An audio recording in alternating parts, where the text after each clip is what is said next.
So I'm just watching a replay of the video as I'm talking to you guys, trying to get my thoughts directly together. And the one thing that I want Black people to understand is that this is something that I have covered in abundance of times. And the moment of time that I just so happen to cover videos and stuff like this, people want to move and people want to shift. People want to kind of sweep this under the rug. And people are like, well, we got bigger fish to fry. We need to start talking about the system. We need to start talking about these laws that they're passing. We need to start talking about, right? Everybody wants to be everywhere else, right? Things that realistically they don't have actual hands on control directly over, but they want to skate past. They want to ignore. They don't want to acknowledge the things that they can actually put hands on and start to fix. They can curb a lot of the negativity or a lot of that negative energy that is specifically there. Or better yet, they can actually be parents. They can actually be people who will guide the younger generation. They could actually be teachers, right? And a lot of people will tell me that, oh, well, you can't teach, these newer generation, the kids. I'm like, to an extent, you're right. But the problem stems from the beginning. Where were you in the beginning? You can always sit up there and look at a situation now and how bad it is and sit up there and state that, well, you can't sit up there and teach and tell them nothing. But where were you in the beginning? Where were you between the ages of 0 to 10 years old, where they're the utmost impressionable, where their minds are like sponges, where they are starting to shift and mold? Where were you then? You're not going to tell me that at the age of 3, it was like, oh, it was just impossible to, be able to mold, be able to help a child formulate certain things, being able to help them decipher the negative from the positive. You're not going to tell me that it's impossible. Just tell me that you didn't want to do it. Just tell me that you didn't want to try. Just tell me that you weren't interested. Don't tell me that it was impossible. Don't tell me that the situation wasn't feasible, that there were no type of attempts that were even within the realm of anything where you could have literally done something.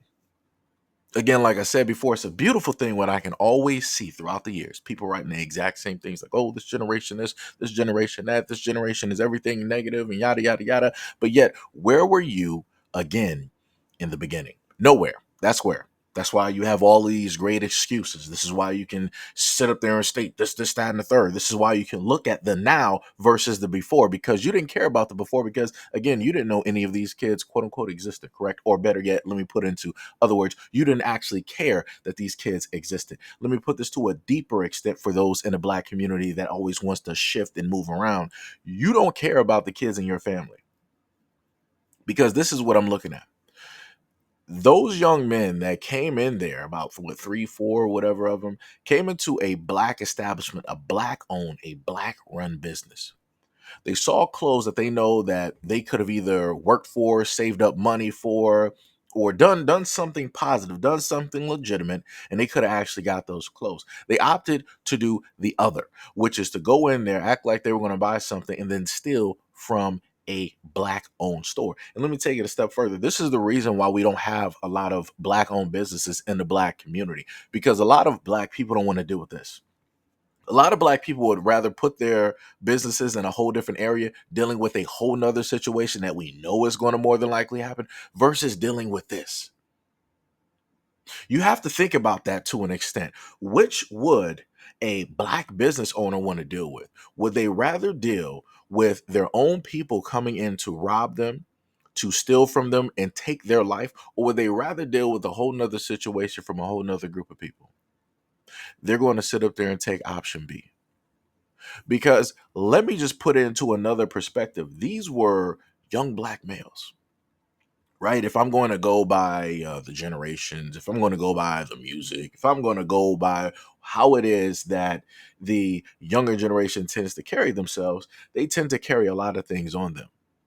And if they're not carrying a lot of things on them, then that means that they're going to be in a group, and chances are very great that they see something that they want, they're going to fight for that exact same thing if there's any type of resistance.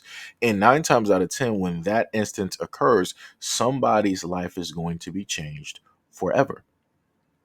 So again, I'm going to reiterate what I stated before and how I agreed with Dr. Umar Johnson, which people wanted to call me out for on my platform in the comment section. But like I said before, if you don't take care of your kids, somebody else is going to take care of them for you. And by all means, I'm all for it.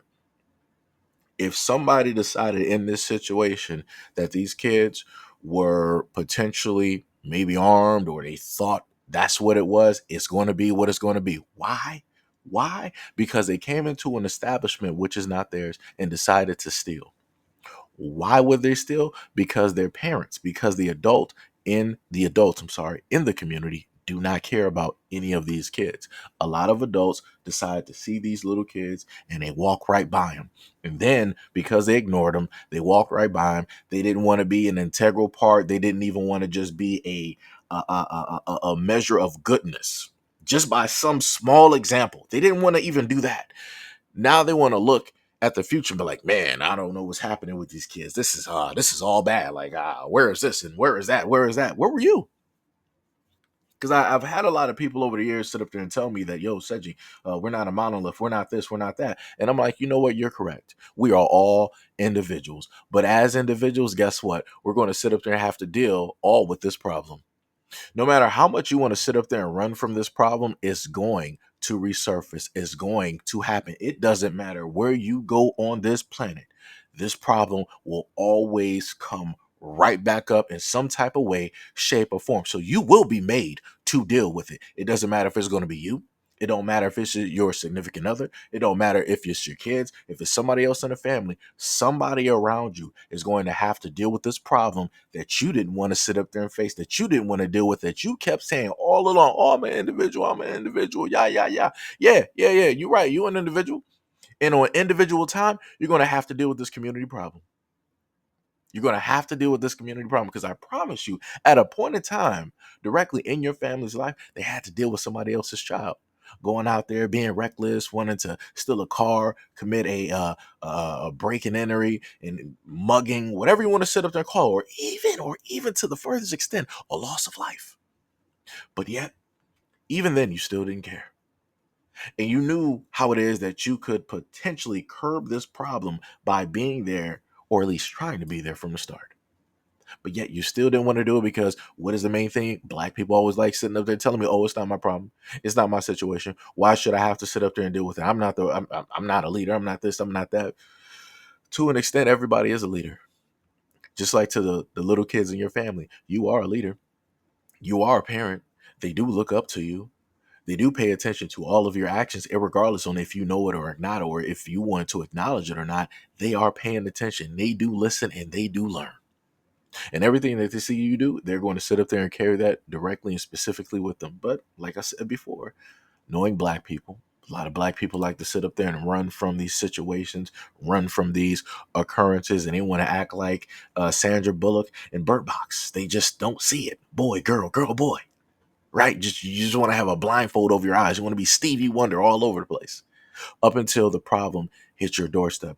And now you're going to sit up there and be in front of national television asking everybody, oh, we need some justice. If anybody knows anything, we got a cash reward. We got this. You wouldn't have to do any of that if people would have just acted in the beginning. But nobody likes acting in the beginning. People like acting when it's too late. And when it's too late, it is too late.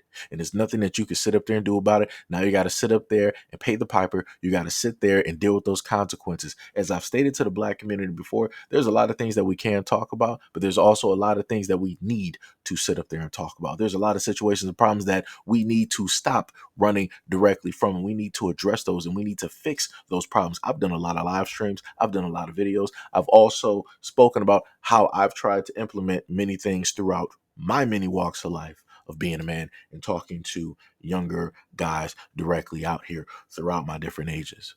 But even when I speak on that, to no avail. It's like people don't listen. People don't want to hear it. And then people go into the comment sections, well, since you want to bring up the topic, why don't you be the first one to give a solution? I have given solutions, and to no avail, people don't want to listen. Because a lot of black people feel that they know what is best for them. So because black people feel that they know what's best for them and they feel that they are individuals and that they can lead themselves, this is why we are poverty stricken. This is why we are in the financial debt. This is why we are suffering with the lack of businesses. This is why our communities and our families are crumbling at this moment in time. Again, things all of which we have control over.